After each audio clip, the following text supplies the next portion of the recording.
And we are recording. Welcome, Tom. Thanks for coming on the podcast. How are you? Very well, thank you. Very well. How are you? Yeah, I'm really good. Really good, thank you. Thanks for hosting the chat hour last night.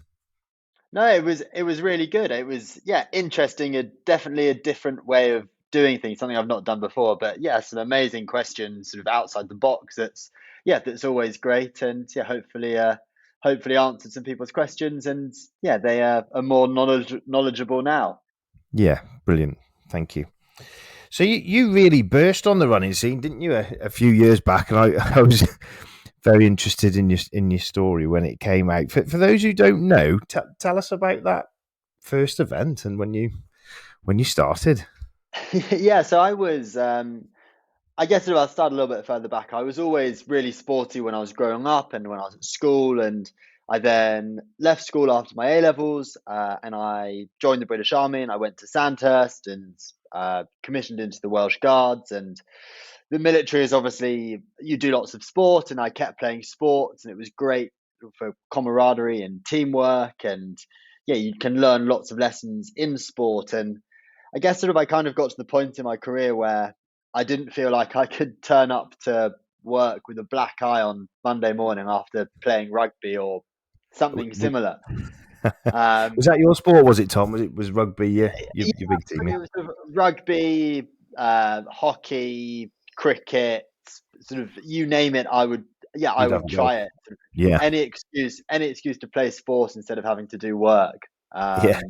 And the army has got an amazing sports policy.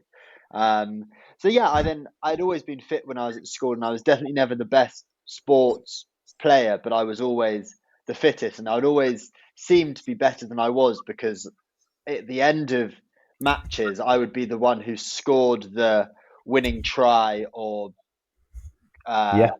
made the sort of try-saving tackle. I think just because I wasn't as tired as everyone else, I had that endurance from a young age, and so yeah, it made me. I was probably pretty useless, but it made me look like I was quite useful. And yeah, I'd ended up sort of just getting into sort of doing more and more running and training with the British Army. And yeah, I signed up to Marathon des Sables. I signed up in 2016 for the race in 2017 as part of a bet with some friends who did it in the 2016 edition and did really well. Finished in the top 300, and I said, you guys did well, but I think I could do better. This was after a couple of beers. Talk us through that. I was interested in that and that whole conversation. So go on. Your pals had already ran it, and they finished in the top 300, did they?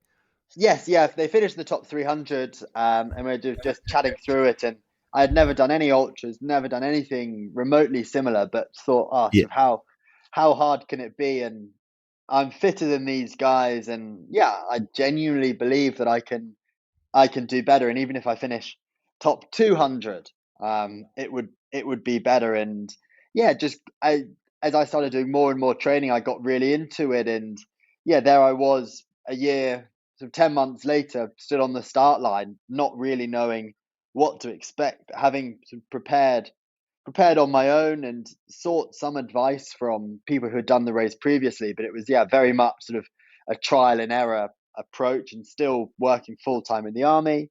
And yeah, it just had the most incredible experience at Marathon des Sables. That's fast forward a couple of years, and here we are today, now not in the army, and yeah, as a professional full time ultra distance trail runner. Yeah. Now you very humbly didn't mention there that you finished third in that race, didn't you? Yes. Which I still have to sort of pinch myself to remind me that it happened. It's such a competitive race, and to be able to do that sort of in my first race was fairly crazy. And I watched Marathon des Sables this year, sort of dot tracking, and yeah, definitely sort of relights the fire. Yeah. So how much did that take you by surprise then? Because you've just said obviously you were very fit growing up, and you noticed that playing team sports, and you're obviously in the military, so you're going to be very fit from that as well. But how surprised were you when you came third overall? I think At the time, yeah, very surprised. And Yeah. it was, for me, it was just really nice to be able to compare myself to others. So I thought that I was fit, but I didn't really know what that meant in relation to other people. And yeah, so at the time, yeah, I was surprised. But then sort of the more and more I look back on it, it sort of, for me, it now makes complete sense that I'm reasonably good at endurance and long events, and I enjoy the long events. Sort of looking at, yeah, so if I look back at my childhood, and this was always what I was best at. School cross countries, I would always win, but my friends didn't do cross country running. They all played team sports, and I was very sociable growing up, and I wanted to be part of a team. And I think at the time, yeah, athletics, especially sort of the longer distances as a growing up, for me, it wasn't the done thing. Sort of the school that I went to, and then I was at boarding school, so I didn't really join an athletics club when I was there. I sort of just did it at school, and yeah, none Yeah. of my friends did it. And I happened to be good at it, and so I would do it Yeah. on a couple of times a week. And but that was, yeah, that was about it. And Yeah. the only reason that I really did it and tried hard at it was so that I could be better in the team sports. Um, Mhm. so yeah, so looking back on it, it makes complete sense that this is where I've ended up. And I still love the camaraderie around the team, and I've sort of created it. Yes, running is an individual sport, but actually the teamwork involved to get you onto the start line um, is quite amazing. And I've sort of worked really hard in creating this team around me. So I've still got the elements of the teamwork that I like, but Yeah. also the elements of sort of actually being a little bit of an introvert, and then being able to go out on in these races and give everything on my own with sort of no real external motivation. Yeah. So yeah, for me now, looking back on it, it makes. Did I think I would finish third? No, but looking back on it, did I think that I would do well? Yes. Yeah. Yeah. Brilliant. They and I it does make you wonder. I wonder how many other sports people that are out there that went into professional team sports that always ran from childhood through to being adults. I don't know, footballers and sprinters and other and other sports. It makes you wonder, if they channel down into running, just solely running, how good they would be. Um, because it's Yeah, something that I they think, do in yeah, other. Yeah, yeah, I think it's something super interesting. But I can't imagine yeah, many footballers are going to hand in their contracts with big yeah. Premier League teams to start professional running. Yeah, I don't Good think that will point. happen anytime soon. Good point. So you mentioned some stuff about teamwork then, and and and running as an individual.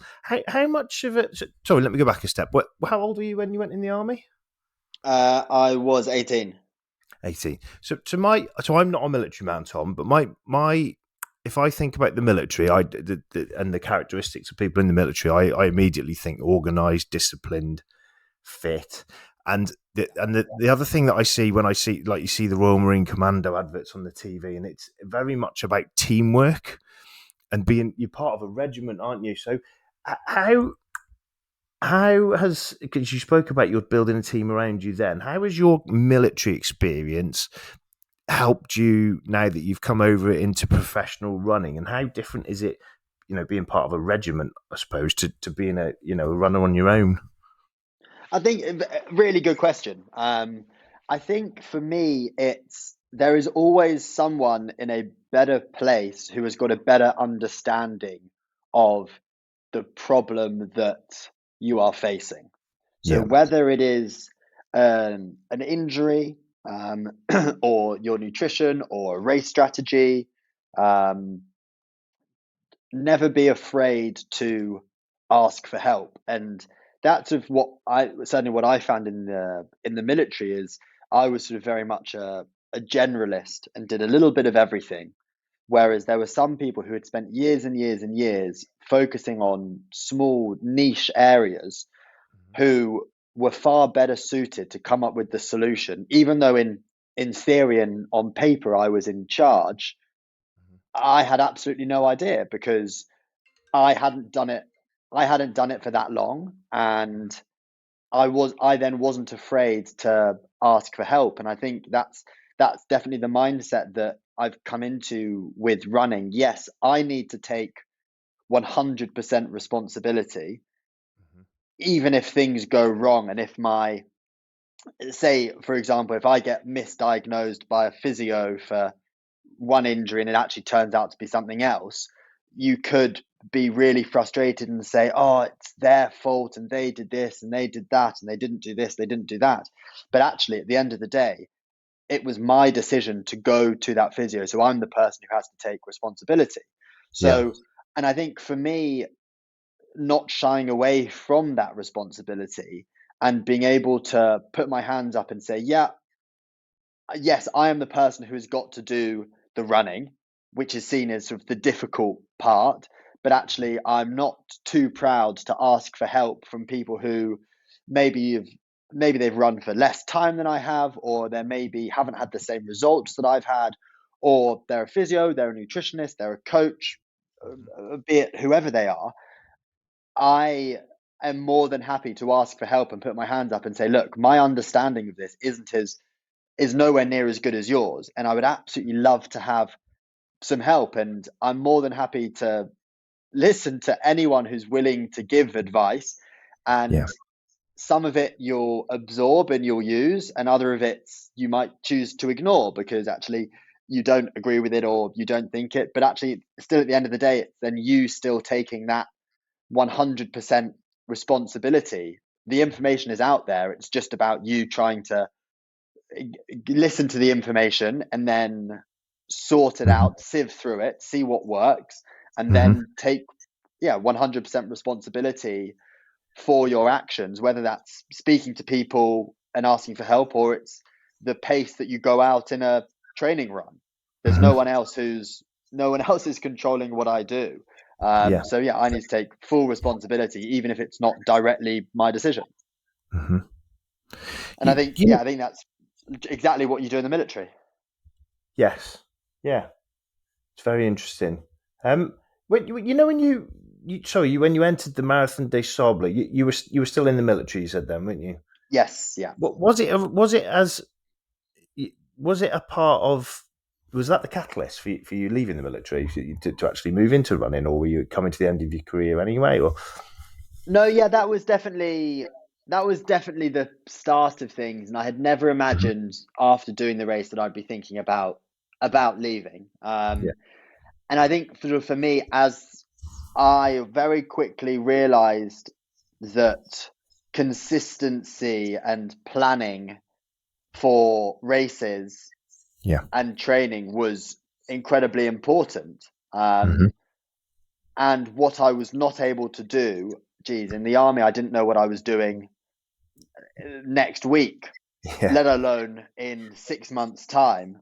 And I Yeah. compare that to now, geez, if all goes to plan, touch wood, I've planned my races for 2022, 2023, and 2024. I have an idea of what I would like to do and what training camps I would like to do. And there's absolutely no Yeah. way I could do that in the army. And I sort of took that responsibility and said, right, in order for me to be as good as I possibly can be and to Hmm. really try and find what my limits of both physical and mental endurance is, I need to take this more seriously. Hmm.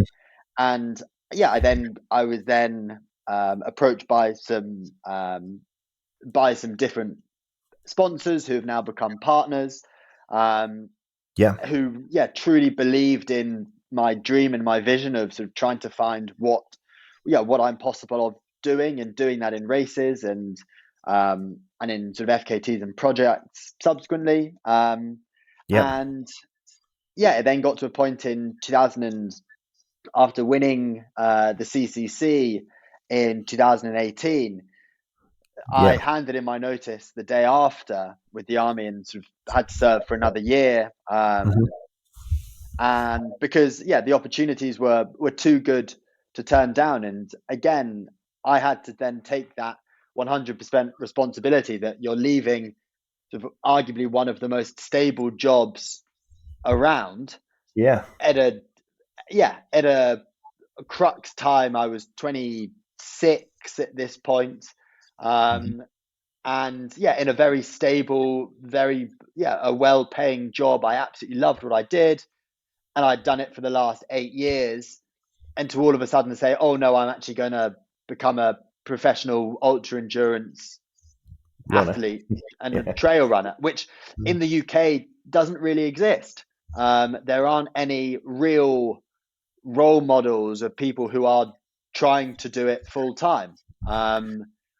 Whether that's because the Mm. UK is small and there isn't that much opportunity for Mhm. these. There certainly wasn't 4 or 5 years ago, and it now really is growing. And yeah, I had decided that in order for me to try and reach my potential, what I needed to do was become full time. And then once I then made that decision, it was then right.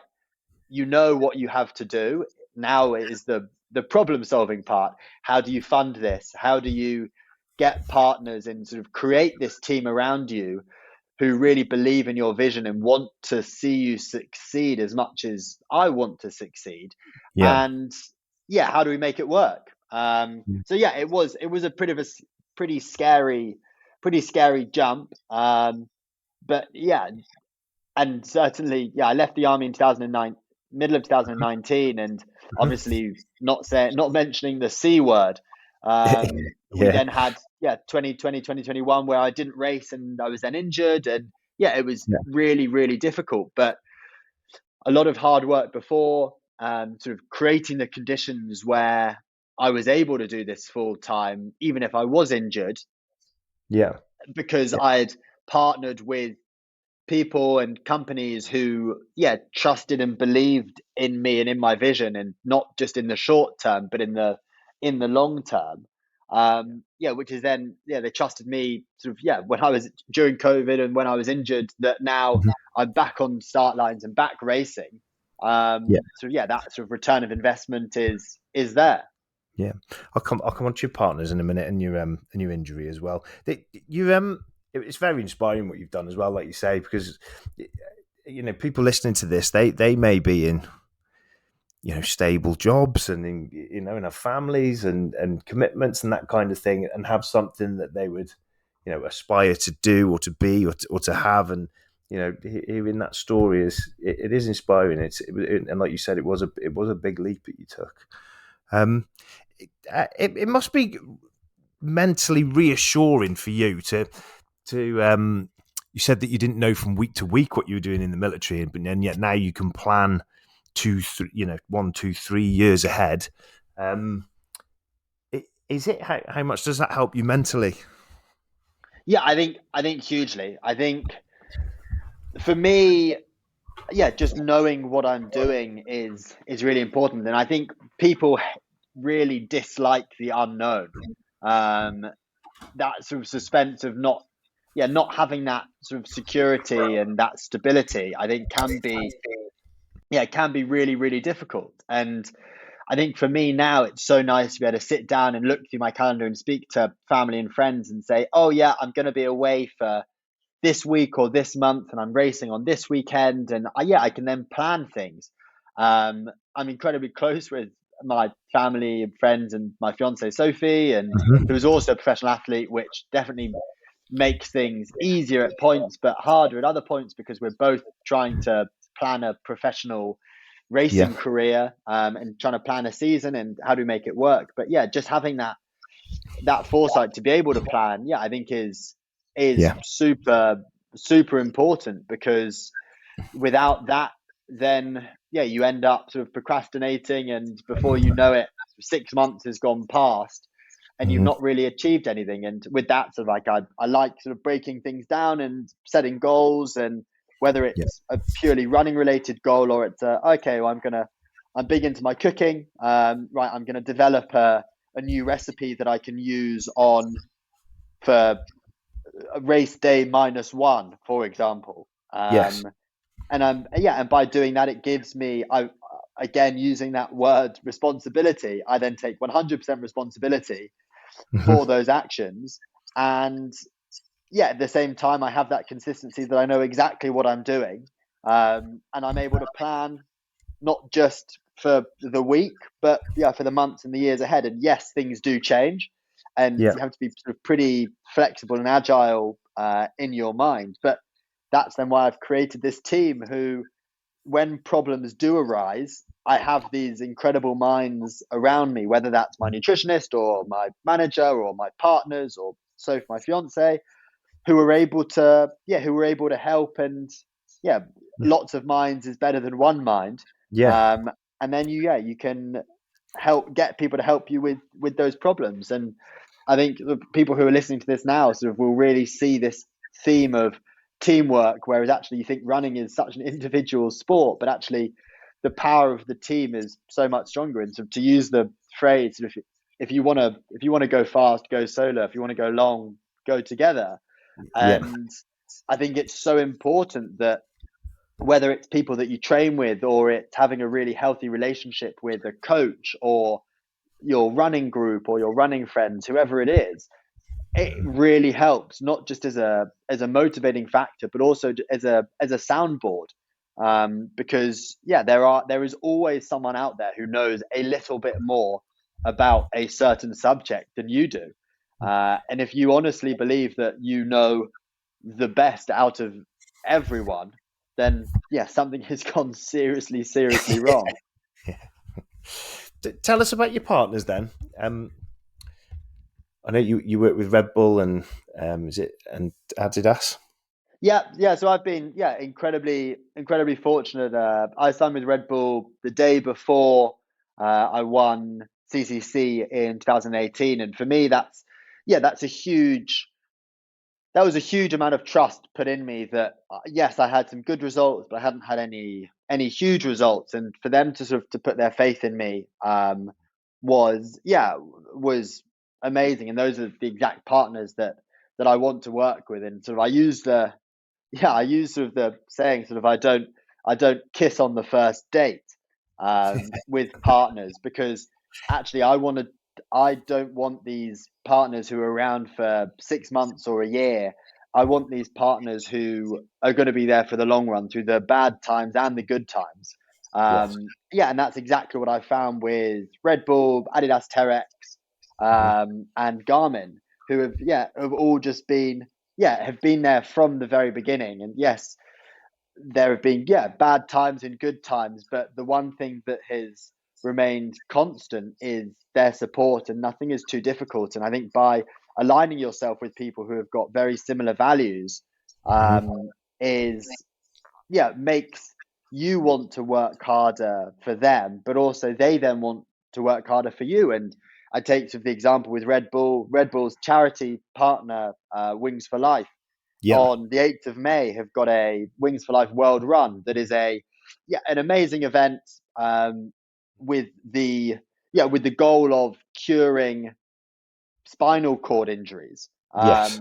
Something that's incredibly close to my heart. And this event it's a running race with no set finish line, and a catcher car that starts 30 minutes after the runners start, and it starts at exactly the same time all around the world. And what we're doing is we're running for those who can't. And because I've aligned myself with Red Bull and our vision is the same and our goals are very similar, what what I want to do with this race is get as many people to do it. And what I want to do is, with my performance, make it a talking point. And actually, yes, it's not a real race, it's a charity race, it's a fun run. But what It's a I want to brilliant do is, concept, isn't it? It's an amazing oh, concept. Mm. it's an absolutely incredible concept. And Mm. I think it was probably one of the original app runs, sort of pre-COVID. It was done on an app, so it was super accessible for everyone. And I think they've sort of struggled maybe a little bit this year because it's an app run, and we're now through COVID, and app runs have seemed to be a thing of the past. But I'm flying to Vienna, to really be a part of to be a huge part of this race. And I'm super excited. It's such a great concept. And Yeah. 100% of your sign up fee goes to spinal cord research. And Red Bull pick up all the costs associated with running the race, which I think is incredibly rare. Yeah, And and yeah, being that's next able, weekend, isn't it? That one? Is it yeah, May the? exactly. Yeah, May next the weekend. 8th. Yeah, Yeah, May May the the 8th. 8th. Starting around lunchtime, depending on where you are. But yeah, it's just, yeah, it's just an incredible event, and I want to give my all for my partners, and my partners sort of end up trying to move heaven and earth, sort of in order to allow me to do the best performance that I possibly can, because my voice is my performances, and if I can put in a real shift on the 8th of May, and hopefully it will get people talking, and Yeah, exposure for the charity will go up, and yeah, the yeah, charity can really good. then more donations, which we are then helping to find a cure for spinal injury, which I think is just an absolutely incredible thing. Yeah, couldn't agree more. What have you got a number in mind? What you're aiming for? Oh, that In, would be telling. That would be telling. I was after an exclusive. I think I think I'm capable of 6 minute miling for a fairly long chunk, and to sort of to see that the 100K world record was broken this weekend, I will probably go out in a similar sort of pace. Yeah, Um, so amazing. yeah, just over, around 6 minute miling. This Vienna is such a beautiful place, and yeah, my motivation for doing it is not necessarily to get big numbers, but yes, I want to run big numbers so people talk about it, and it helps to grow awareness for the charity. Yeah, Um, good on you. Good on you, Tom. so yeah, I just really hope I can have a Mhm. successful day, not for me, but for the charity, and we can raise a shed load of money in order to find a cure for spinal cord injuries. Yeah, Wings for Life World Run that is, and I'll add links to that Perfect, thank you. in our notes and that. Now, just coming back to you mentioned your injury. I know you've been injured quite recently, haven't you? And Yeah, you were speaking about your team as well. I read I dug out the edition of Runners World where you spoke to them after your injury, and you spoke about going to the Red Bull Athlete Performance Centre. Just tell us a bit about that injury and how you got through that, and the teamwork bit as well that you mentioned within that performance yeah, centre. yeah. So I had a bit of a shocker of an injury. So everything that could have possibly gone wrong in my right knee did go wrong in my right knee. Mm-hmm. Through a combination of different things. I had a fall thing, and I tore the cartilage, but kept trying to go through it, and then that then changed my running mechanics, and that led to some serious IT band issues and more Yeah, swelling, and yeah, it was very unhealthy. And looking back on it, um, I have to take full responsibility, and I do take full responsibility, and I take full responsibility that it was what my actions were completely wrong. And had I taken different actions at the start and been a little bit more sensible, would I have needed an operation? No, probably not. mm-hmm. But I did what I did, and I have to take full responsibility for that. And yeah, after I'd broken myself, it was Red Bull Athlete Performance Center, based in Austria, just outside Salzburg, near the headquarters in Fuschel. Yeah, Have got this incredible setup, sort of that it can sort of only be described as sort of a Premier League football esque rehab facility. Um, because the Red Bull want their athletes to perform and to be as good as they possibly can be, and they realize that in order to win gold, you have to invest gold. And yeah, just the most incredible hands-on support, not just in Austria, but when I was in the UK. I worked closely with some different physios, so predominantly a guy called Doug Jones at Altius in Manchester, who are absolutely incredible. And we took a very sort of holistic approach and didn't just look at the injury, but thought, right, what else can we do in order to get better? And then yes, we want to fix this injury, but to make sure that things don't go wrong again. So folk did lots of Pilates, did yoga, focused on core, yeah, focused on biomechanics, and sort of kind of ticked every box, and taking that responsibility again. That's a key word. That right, yes, this has happened, but let's learn from these mistakes, and let's not let's not let it happen again. And yes, I then had to have surgery because things had sort of gone beyond what was rehabable, without sort of a serious intervention. And yeah, I then went out to Austria to the Red Bull Athlete Performance Center, the APC, um, just before, sort of for a month before Christmas. And yeah, with the idea of returning to running, they've got the most incredible facilities, sort of with AlterG treadmills and amazing sensors and strength testing equipment that, Mhm. yeah, I haven't got access to in the UK.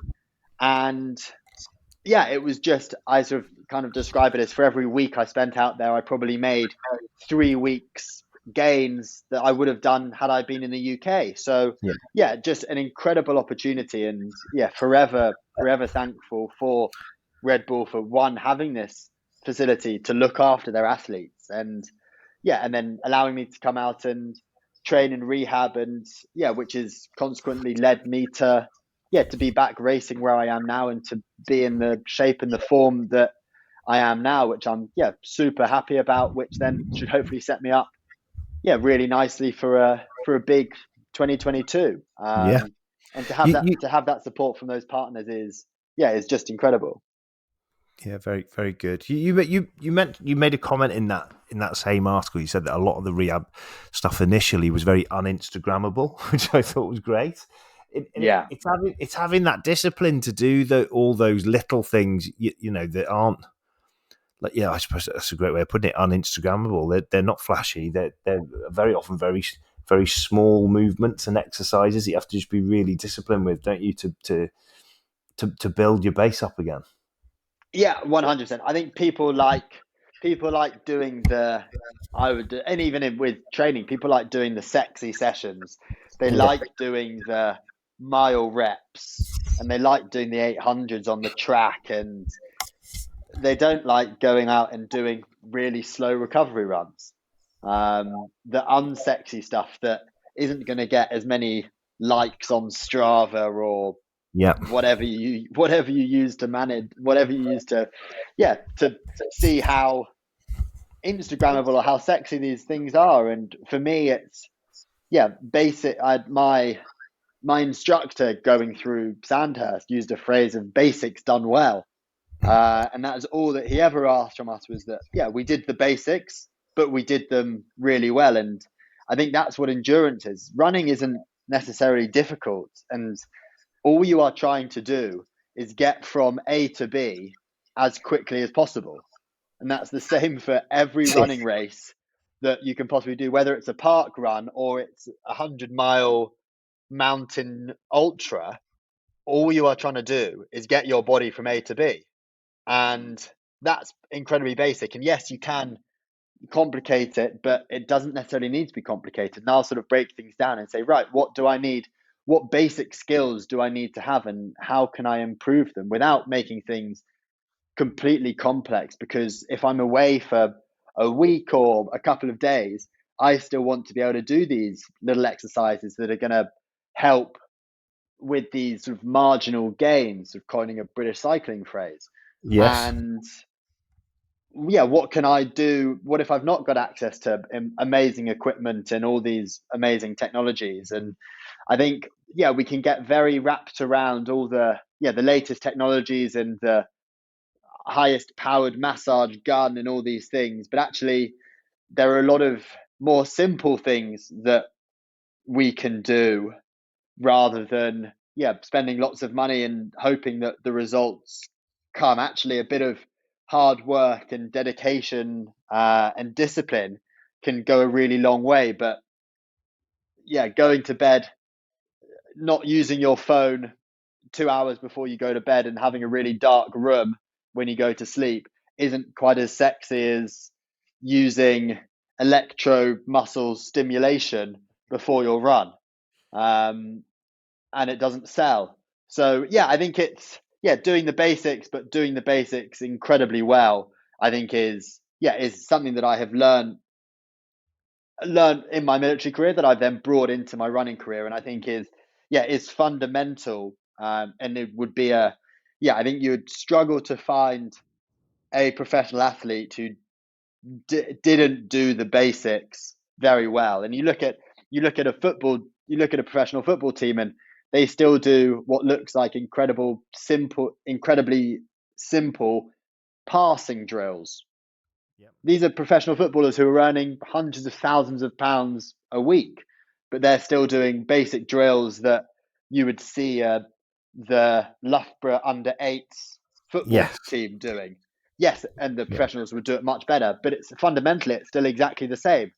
Hmm. And I think it's the same for running, whether you're an Olympic gold medalist for the marathon or you're trying to break 5 hours for the marathon. I think there are a lot of similarities, and you can both do a lot of the same things, which are the basics. Yes, the sessions aren't going to be the same, and the more sexy stuff might not be the same in terms of training, but actually you can still optimize your sleep, you can still optimize your recovery and your nutrition, and do your Yeah. stretching and do your foam rolling. So these basic things that, yes, they take time, but actually are fundamental for the success. It's sort of part of the process. And for me, I'm sort of very process driven and use the phrase of process, not outcome.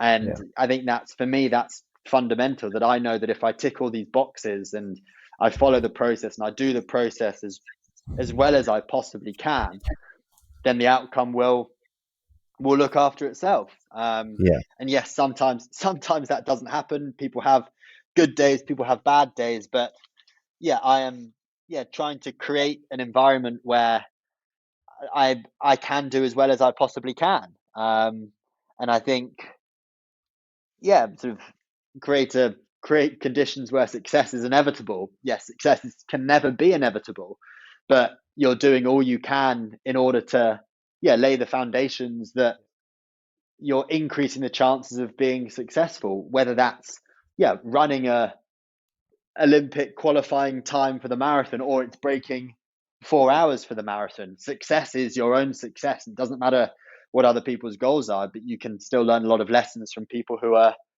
at the top of their sport. Hmm. What is your tell me about your nutrition, because you mentioned that at home. So Sophie is a professional triathlete, isn't she? So Yes, yeah. there's the two of you at home. What's it? Who's the chef, and do you take it in turns? And what does you do? You help each other out with your nutrition strategies, and what? And is it a pizza on a Saturday night? Tell us a bit more about that. Um, we do take it in turns, but it's sort of me for 13, so for one, maybe. Um, so yeah, I am the chef, but I love cooking. Yeah. For me, I think it's really important to have things in your life where you can sort of completely relax and de-stress, and I don't have to think about running or Yeah. anything. I can just cook for the enjoyment. I Mhm. work with a nutritionist for Red Bull, Stephen Smith, and yeah, he sets sort of meal plans. And I think so. Typically, what we do is we really periodize our nutrition plan. So depending on what the training has been Yeah. and what it is going to be, determines what foods we're going to eat. So I think for us, what's really important is, yes, Sophie and I, we're not on the same training schedules, and our carbohydrate requirements might be different on certain days. So the ability to be able to manipulate a meal Yeah. that you can add more carbohydrate or take away carbohydrate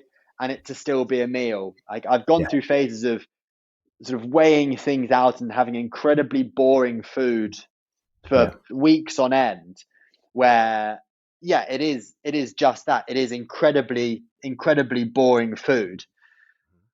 But actually now we'll make meals and we'll really we'll enjoy sitting down together. And I think sort of that social side of performance, I think, being able to mentally relax is Yeah. really important, and actually huge performance is a huge performance game, because if you are sort of constantly worrying about things and weighing everything that you ate, and Yeah. it becomes really difficult. And so we will sit down at the beginning of the week, and our training looks pretty similar week in, week out. So we know, right, on a Tuesday night is going to be slightly higher carbohydrate because Yeah. Zoe's got a long ride and I've got a long run, but actually on a Friday night, it might be a little bit different. And we might say, okay, well, actually, we'll go.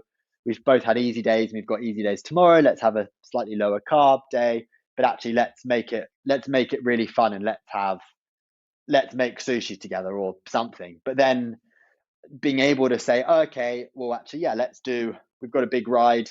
Let's do some of nice sourdough pizzas. We've got a pizza oven here. And yeah, I think food is incredibly important. And we've both got such a healthy relationship with food that you don't have to cut anything out. Sort of things in moderation is great. And yes, 99% of the time we are really, I say really good with food.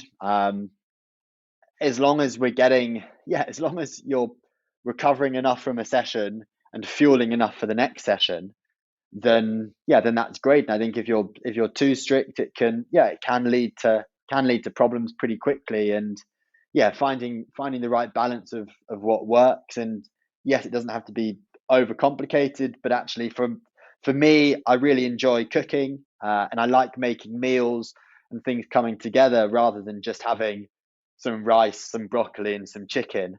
I'd much rather make something that is it's tasty to eat, and it doesn't, just because it's tasty, it doesn't mean it has to be unhealthy. And You can tell you're passionate about it because you described it as the social part of your training. yeah, Yeah, I think it's really so important. I spend Mm. so much time outside training and suffering that actually I want my meals to be really enjoyable, and I want to be able to either sit at the table or sit in front of the telly and be able to eat something that tastes really nice and be proud of what I'm making. And I think food is it's such a huge part in a professional athlete's life. And sort of the saying, you can't out train a bad diet, I think is so true. And I found sort of as my nutrition has got better, my consistency with running is so much better. I don't have I used to sort of have some stomach issues, but now sort of with periodization of food, I know what to avoid at what times. And by taking that, going back to the word responsibility again, yes, I have a nutritionist, yes, I have a meal planner, but actually I'm still the one who's eating it. I'm still the one who's cooking it. So I'm the one who's got to take that 100% responsibility. And I know that if I eat really well, then I am setting those conditions for success. But I know if I eat badly, then my training is going to suffer. I'm going to feel worse in myself.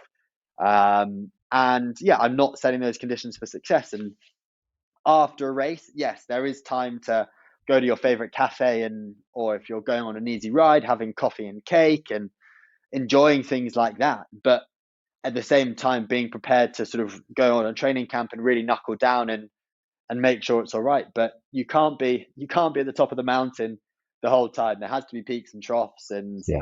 that's how we get better. Otherwise, you end up just plateauing and not enjoying it as much. So I think it's a huge part in our lives. And I want to enjoy it as much as I possibly can. Is that your favourite non-running hobby? Any others? Did you fancy doing Yeah. any other Red Bull sports, like chucking yourself off the side of a cliff with wings? And I would like to. So hobbies are sort of a funny one. Yeah, I'm hugely involved with sport, but as we've got a proper sort of family life at home, we've got 10 chickens, 2 dogs, and a tortoise. So they are very quickly becoming a hobby as well. And we end up being so busy that actually at the end of a long day, I love to be able to, cooking probably is sort of my main hobby outside of it. It's something that I do at least 3 times a day, every day. And I absolutely love it. And for me, it allows me to be able to sort of sit back, take a deep breath, and just relax and not think about sport, or taking the dogs out for a walk. I'm a big coffee drinker and have turned into a serious coffee snob, which I think a lot of people have over the last couple of years, now that making nice coffee at home is so accessible. And I think I think it's great. great to have things outside of sport to that you can still set goals for, but maybe they're not sort of performance goals, but you can still have some direction, so you know where you're going. Yeah, nice. My niece has a tortoise called William. Oh, but ours is called Herman. They're quite mesmerising, even though they don't move very quickly. You can't take your eyes off them when they're plodding. No, they're great. I absolutely love him. He is great. Absolutely loves kale and strawberries. Very good. Yes, very healthy. Tom, it's been great chatting. Thanks ever so much for coming on. Thanks again for hosting the chat hour on Twitter last night. I'd love to talk more. If anyone wants to connect with you, I know your social channels are Tom Evans Ultra, and I'm really looking forward to seeing how you get on next week with the Wings for Life World Run. Perfect. Thank you. Thanks very much. And if anyone's got any questions, just reach out. But great fun and great to chat. And thanks so much. Cheers, Tom. Thanks.